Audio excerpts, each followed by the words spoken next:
അബുദാബിയിലെ സ്കൂളുകൾക്ക് ഫുഡ് ഡെലിവറിക്ക് വിലക്ക് ഏർപ്പെടുത്തി. വിദ്യാർത്ഥികൾ സ്കൂളിന് പുറത്തുനിന്ന് അനാരോഗ്യകരമായ ഭക്ഷണം ഓർഡർ ചെയ്ത് കഴിക്കുന്നത് ഒഴിവാക്കാനാണ് നിയന്ത്രണം. വിദ്യാഭ്യാസ അതോറിറ്റിയാണ് തീരുമാനമെടുത്തത്. വിദ്യാലയങ്ങളിൽ പോഷകസമ്പുഷ്ടവും ആരോഗ്യകരവുമായ ഭക്ഷണം പ്രോത്സാഹിപ്പിക്കുന്ന നടപടികളുടെ ഭാഗമായാണ് പ്രവൃത്തി സമയങ്ങളിൽ സ്കൂളിലേക്ക് ഫുഡ് ഡെലിവറിക്ക് വിലക്ക് ഏർപ്പെടുത്തുന്നത്. ഈ മാസം 25-ന് അവധിക്കാലം കഴിഞ്ഞ് സ്കൂൾ തുറക്കുന്നതിന് മുന്നോടിയായി കുട്ടികൾക്ക് ലഭ്യമാക്കേണ്ട ആരോഗ്യകരമായ ഭക്ഷണത്തെക്കുറിച്ച നിർദ്ദേശങ്ങൾ വിദ്യാലയങ്ങൾ രക്ഷിതാക്കൾക്ക് മൊബൈൽ സന്ദേശങ്ങളായി കൈമാറിയിട്ടുണ്ട്. വിദ്യാർത്ഥികൾക്ക് സമീകൃത ആഹാരം ഉറപ്പാക്കാൻ രക്ഷിതാക്കൾ ശ്രദ്ധിക്കണം. യാതൊരു പോഷകങ്ങളും നൽകാത്ത സ്നാക്കുകൾ, മധുരപാനീയങ്ങൾ, ഫാസ്റ്റ് ഫുഡ് എന്നിവ ഒഴിവാക്കണം.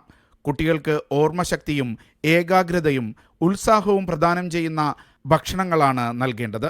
ഭക്ഷണം കൊടുത്തയക്കുന്ന പാത്രങ്ങളും സുരക്ഷിതമായിരിക്കാൻ ശ്രദ്ധിക്കണം. ഭക്ഷണ പദാർത്ഥങ്ങൾ രാസമാറ്റങ്ങൾ ഉണ്ടാക്കുന്ന പാത്രങ്ങളിൽ ഭക്ഷണം കൊടുത്തയക്കരുതെന്നും നിർദ്ദേശത്തിൽ പറയുന്നുണ്ട്. Media 1 Abu Dhabi.